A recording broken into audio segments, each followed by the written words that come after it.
치앙마이의 햇살은 늘 그렇듯 눈부셨지만 박수진 씨의 마음 한구석은 늘 그늘져 있었다.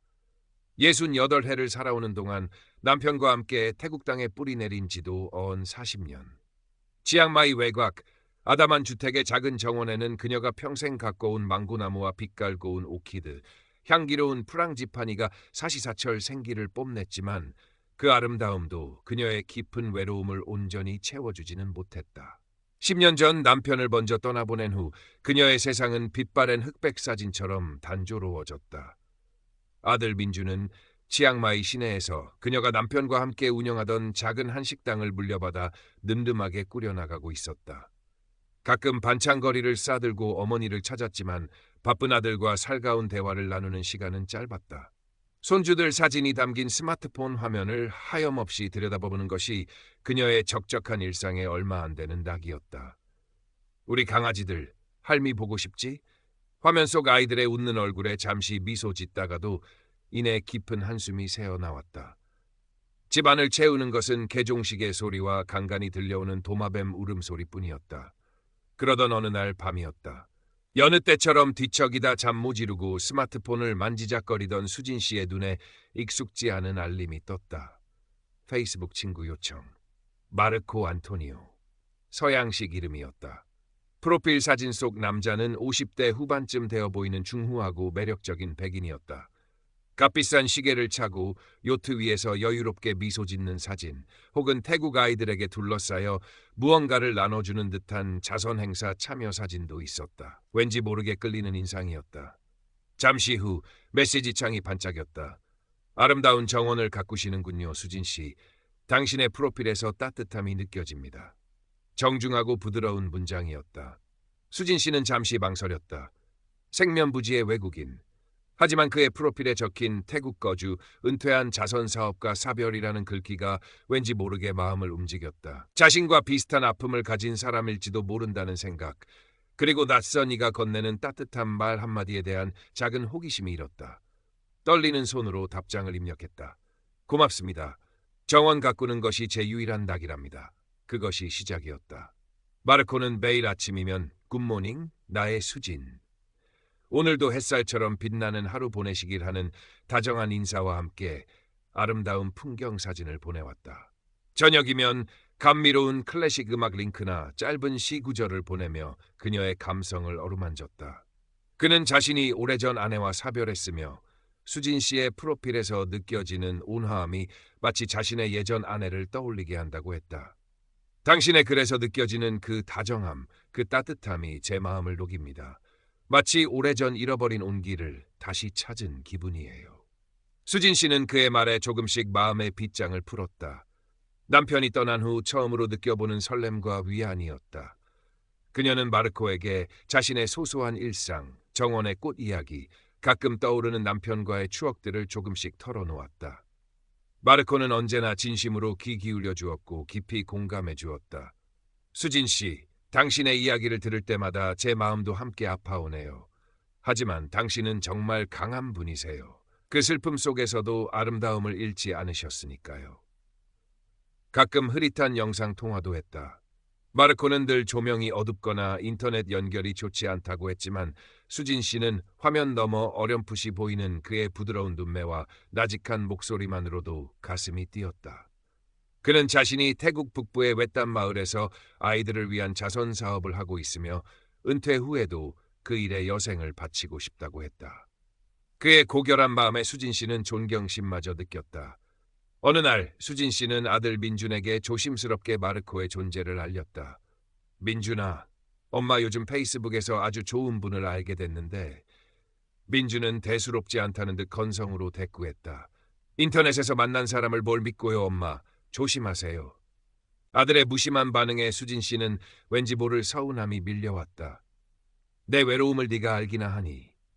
마르코만이 자신을 이해해주는 유일한 사람처럼 느껴졌다. 몇 주가 흘렀을까. 마르코로부터 다급한 메시지가 도착했다. 수진, 큰일 났어요. 제가 후원하는 태국부 고아원의 갑작스러운 홍수로 구호물품이 다 떠내려가 버렸어요. 아이들이 당장 먹을 것과 의약품이 필요한데. 그의 목소리는 절박했다. 제가 가진 돈은 이미 다른 프로젝트에 다 들어가 있어서 지금 당장 현금이 부족해요. 혹시 아주 작은 금액이라도 한 50만 원 정도만 빌려주실 수 있을까요? 다음 주에 제 투자금이 들어오면 바로 2배로 갚겠습니다. 제발 아이들을 생각해서. 수진 씨는 망설였다. 넉넉지 않은 살림에 50만 원은 적은 돈이 아니었다. 하지만 고아원 아이들의 굶주린 얼굴이 떠올랐고 마르코의 간절한 목소리가 귓가를 맴돌았다. 그렇게 좋은 일을 하시는 분인데 외면할 수는 없지. 그녀는 결국 얼마 안 되는 비상금에서 돈을 꺼내 마르코가 알려준 태국 계좌로 송금했다. 마르코는 마치 눈물이라도 글썽인 듯한 목소리로 연신 고맙다고 했다. 수진, 당신은 정말 천사예요. 이 은혜는 평생 잊지 않겠습니다. 그 말에 수진 씨는 자신이 정말 좋은 일을 했다는 생각에 뿌듯함마저 느꼈다. 그것이 끝이 아니었다. 얼마 지나지 않아 마르코는 자신이 갑자기 쓰러져 방콕의 한 병원에 입원했다며 병원비가 부족하다고 연락해왔다. 그 다음에는 자선 물품이 수완납품 공항세관에 억류되어 통관 비용이 필요하다고 했다. 그는 늘 이 문제만 해결되면 이라는 말을 덧붙였고 그때마다 수진 씨는 그의 딱한 사정을 외면하지 못했다. 요구하는 금액은 점점 커져갔다. 수진 씨는 남편이 남긴 얼마 안 되는 예금에 손을 댔고 결국에는 꼬박꼬박 부어오던 적금까지 해약했다. 은행 창구 직원이 의아한 눈빛으로 물었지만 그녀는 개인적인 사정이라며 얼버무렸다. 돈을 보낼 때마다 마르코는 더욱더 달콤한 말로 수진 씨를 안심시켰다. 나의 수진, 당신 덕분에 또 한 번 위기를 넘겼어요. 이 모든 어려움이 끝나면 나는 당신과 함께 여생을 보내고 싶어요. 치앙마이에 당신과 함께 살 아담하고 예쁜 집을 알아보고 있답니다. 매일 아침 당신이 가꾸는 정원을 함께 거닐고 당신이 해주는 맛있는 한식을 먹고 싶어요. 그의 말은 한편의 시처럼 아름다웠고 수진 씨는 그가 그려주는 미래를 철석같이 믿었다. 그녀의 황혼에 찾아온 마지막 사랑이라고 생각했다. 한편 아들 민주는 어머니의 행동에서 이상한 낌새를 느끼기 시작했다. 예전보다 부쩍 스마트폰을 손에서 놓지 않았고 밤늦게까지 누군가와 메시지를 주고받는 듯했다. 가끔 돈 문제로 전전긍긍하는 모습도 보였다. 엄마, 요즘 무슨 일 있으세요? 안색이 안 좋으세요. 민준이 걱정스레 물었지만 수진 씨는 아무 일 없다며 손사래를 쳤다. 어느 날 민주는 어머니가 잠시 자리를 비운 사이 우연히 어머니의 스마트폰 화면에 떠있는 메시지 창을 보게 되었다. 마르코라는 이름 옆에는 하트 이모티콘이 가득했고 대화 내용은 온통 사랑과 미래에 대한 약속 그리고 돈 이야기로 채워져 있었다. 민준의 심장이 쿵 내려앉았다. 직감적으로 이것이 흔히 말하는 로맨스 스캠일지도 모른다는 불길한 예감이 들었다. 민주는 인터넷에서 로맨스 스캠 사례들을 검색하기 시작했다. 외국인 사업가를 사칭, 자선사업 언급, 긴급한 상황 연출, 거액의 금전 요구, 마르코의 수법과 소름 돋을 정도로 유사했다. 그는 당장 어머니에게 이 사실을 알려야 한다고 생각했다. 엄마, 이 사람 사기꾼 같아요. 인터넷에 엄마랑 똑같은 수법으로 당한 사람들 이야기가 엄청 많아요. 민준이 다급하게 증거들을 들이밀었지만 수진 씨의 반응은 냉담했다. 내가 뭘 안다고 함부로 말하니. 마르코 씨는 그런 사람 아니야. 그는 나를 진심으로 아껴주는 사람이라고. 수진 씨는 오히려 아들에게 버럭 화를 냈다. 이미 마르코에게 깊이 빠져버린 그녀에게 아들의 말은 잔소리이자 질투로 밖에 들리지 않았다. 모자 간의 갈등은 깊어만 갔다. 수진 씨는 아들이 자신의 행복을 방해한다고 생각했고 민주는 세상 물정 모르는 어머니가 안타깝고 답답했다. 그러던 중 마르코로부터 결정적인 메시지가 도착했다. 나의 사랑스러운 수진, 드디어 우리에게 일생일대의 기회가 찾아왔어요. 아주 안전하고 확실한 투자인데 초기 자본이 조금 필요해요. 당신이 가진 돈을 모두 투자한다면 우리는 평생 아무 걱정 없이 넉넉하게 살 수 있을 거예요. 이것이 우리의 행복한 미래를 위한 마지막 관문이에요. 그가 요구한 금액은 수진 씨가 가진 거의 모든 남은 돈 수천만 원에 달했다. 수진 씨는 깊은 고민에 빠졌다. 이것만 성공하면 정말 마르코와 함께 꿈같은 노후를 보낼 수 있을까? 하지만 한편으로는 아들의 말이 귓가에 맴돌았다. 그녀는 며칠 밤낮을 괴로워했다. 결국 그녀는 마르코에 대한 믿음을 선택했다. 이것이 마지막 기회일지도 몰라. 그녀는 떨리는 손으로 은행으로 향할 채비를 했다. 남편이 남긴 마지막 유산이자 자신의 노후 자금이었다. 은행으로 향하려던 수진 씨를 민준이 다급하게 막아섰다. 그의 얼굴은 하얗게 질려 있었다. 엄마, 제발 가지 마세요. 이것 좀 보세요. 민준은 떨리는 손으로 자신의 스마트폰 화면을 어머니에게 내밀었다. 화면에는 마르코가 프로필 사진으로 사용했던 요트 위의 사진과 똑같은 사진이 있었다. 하지만 그 사진은 태국의 한 유명 호텔 체인 소유주의 것이었고 그는 몇 년 전부터 언론에 자주 오르내리는 인물이었다. 민주는 밤새도록 마르코의 사진들을 역추적하여 이 사실을 알아낸 것이었다.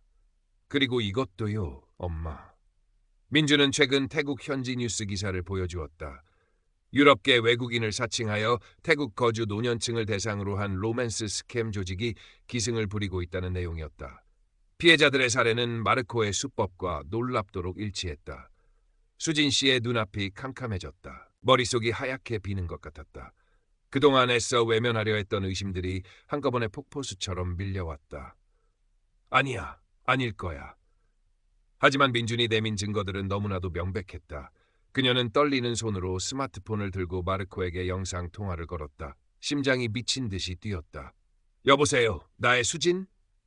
화면 너머로 마르코의 익숙한 목소리가 들려왔다. 하지만 평소보다 어딘가 불안정하고 초조해 보였다. 마르코 씨, 당신 정말 누구예요? 그 요트 사진, 당신 아니잖아요. 이 사람 태국에서 유명한 사업가라던데 당신 대체 누구냐고요? 수진 씨의 목소리는 분노와 절망으로 떨리고 있었다. 화면 속 마르코의 얼굴이 순간 굳어졌다. 그는 당황한 기색을 감추지 못하고 어설픈 변명을 늘어놓기 시작했다. 수진, 그게 무슨 말이에요? 사진이 좀 섞인 것 같아요. 오해가 있는 모양인데. 그의 목소리는 눈에 띄게 떨렸고 화면은 평소보다 더욱더 불안정하게 흔들렸다. 아, 지금 제가 좀 바빠서 나중에 다시 통화해요. 그는 황급히 말을 마치고 일방적으로 연결을 끊어버렸다. 뚜뚜뚜 끊어진 통화음만이 적막한 거실을 채웠다. 수진 씨는 그 자리에 주저앉아 망연자실했다. 모든 것이 거짓이었다. 그 달콤했던 속삭임도 함께 꿈꾸었던 미래도 모두 한낱 신기루에 불과했다. 그녀의 마지막 희망이 산산조각 나는 순간이었다. 뜨거운 눈물이 뺨을 타고 하염없이 흘러내렸다. 정성껏 가꾸던 프랑지파니의 달콤한 향기마저 역겹게 느껴졌다. 수진 씨는 며칠 동안 식음을 전폐하고 방 안에 틀어박혔다. 잃어버린 돈보다 믿었던 사람에게 배신당했다는 사실이 그녀를 더욱더 깊은 절망의 나락으로 밀어넣었다. 밤마다 마르코의 다정한 목소리가 환청처럼 들려왔고 그럴 때마다 자신의 어리석음에 치를 떨었다. 한때 삶의 유일한 위안이었던 스마트폰은 이제 쳐다보기도 싫은 흉물이 되어버렸다. 민주는 그런 어머니 곁을 묵묵히 지켰다. 따뜻한 죽을 끓여 방으로 가져다주고 말없이 어머니의 등을 쓸어주었다. 엄마, 다 제 잘못이에요. 제가 좀 더 일찍 알아차렸어야 했는데. 민주는 자책했지만 수진 씨는 아무런 대꾸도 하지 않았다. 민주는 어머니를 대신해 경찰에 신고하는 절차를 밟았다. 하지만 경찰은 국제적인 온라인 사기의 경우 범인을 특정하거나 피해 금액을 회수하기가 현실적으로 매우 어렵다는 절망적인 답변만 내놓았다. 마르코가 사용했던 계좌는 이미 비어 있었고 그의 IP 주소는 여러 나라를 경유하고 있어 추적이 불가능했다. 시간이 약이라는 말처럼 아주 더디게나마 수진 씨의 상처는 조금씩 아물기 시작했다. 아니, 아문다기보다는 딱딱한 흉터로 변해가는 것에 가까웠다. 민준의 진심 어린 위로와 보살핌 속에서 그녀는 조금씩 기력을 회복했다. 어느 날 아침 그녀는 힘겹게 몸을 일으켜 창문을 열었다. 여전히 눈부신 치앙마이의 햇살이 방 안으로 쏟아져 들어왔다. 그 햇살 아래 오랫동안 방치되었던 정원의 꽃들이 시들어가는 모습이 눈에 들어왔다. 수진 씨는 천천히 정원으로 나갔다. 말라버린 잎사귀를 떼어내고 잡초를 뽑았다. 흙냄새와 풀냄새가 코끝을 간지럽혔다. 한참 동안 말없이 정원을 돌보던 그녀의 입에서 낮은 한숨과 함께 작은 목소리가 새어나왔다. 어리석었지. 내가 너무 어리석었어. 그것은 자책이라기보다는 차라리 체념에 가까운 독백이었다. 그녀는 자신의 어리석음을 한탄하기보다 이번 경험을 뼈아픈 교훈으로 삼기로 했다. 다시는 그 누구의 달콤한 말에도 쉽게 마음을 주지 않으리라 다짐했다. 잃어버린 돈은 아까웠지만 그것보다 더 소중한 것은 사람에 대한 믿음이었다. 그리고 그 믿음이 산산조각 났다는 사실이 그녀를 가장 고통스럽게 했다. 수진 씨는 다시 소소한 일상을 시작했다. 아침 일찍 일어나 정원을 가꾸고 시장에 나가 장을 보고 혼자 조용히 식사를 했다. 하지만 문득 떠오르는 마르코의 달콤했던 말들과 자신의 어리석었던 행동들은 여전히 그녀를 괴롭혔다. 스마트폰 알림 소리가 울릴 때마다 가슴이 철렁 내려앉는 것은 어쩔 수 없었다. 어느 날 민주는 어머니에게 조심스럽게 한인노인회에 나가보는 것이 어떻겠냐고 권했다. 처음에는 망설였지만 계속 이렇게 혼자 방 안에만 틀어박혀 있을 수는 없다는 생각에 수진 씨는 용기를 내어 노인회를 찾았다. 그곳에서 그녀는 자신과 비슷한 처지의 다른 노인들을 만났다. 외로움과 고립감 속에서 누군가의 따뜻한 말 한마디를 그리워하는 사람들. 몇 번의 망설임 끝에 수진 씨는 용기를 내어 자신의 경험을 조심스럽게 이야기했다. 제가 얼마 전에 아주 나쁜 사람에게 속아서 돈을 좀 잃었어요. 인터넷에서 만난 사람이었는데 그녀의 목소리는 떨렸지만 눈빛은 단호했다. 저처럼 외로운 노인들을 노리는 나쁜 사람들이 정말 많다고 해요. 다들 정말 조심하셔야 해요. 아무리 달콤한 말을 해도 쉽게 믿어서는 안 돼요. 그녀의 이야기에 어떤 이들은 안타까운 눈빛을 보냈고 어떤 이들은 함께 분노해 주었다. 그리고 몇몇은 자신도 비슷한 경험을 할 뻔했다며 가슴을 쓸어내렸다. 수진 씨는 자신의 부끄러운 경험이 다른 누군가에게는 경고가 될 수 있다는 사실에 작은 위안을 얻었다. 세월은 흘러 치앙마이의 햇살은 여전히 변함없이 그녀의 작은 정원을 비추고 있었다. 수진 씨는 이제 더 이상 마르코의 환영에 시달리지 않았다. 스마트폰 알림 소리에도 예전처럼 가슴이 철렁 내려앉지는 않았다. 물론 마음 한구석에 깊이 팬 흉터는 여전히 남아 있었지만 그녀는 그 상처를 안고 꿋꿋하게 살아가고 있었다.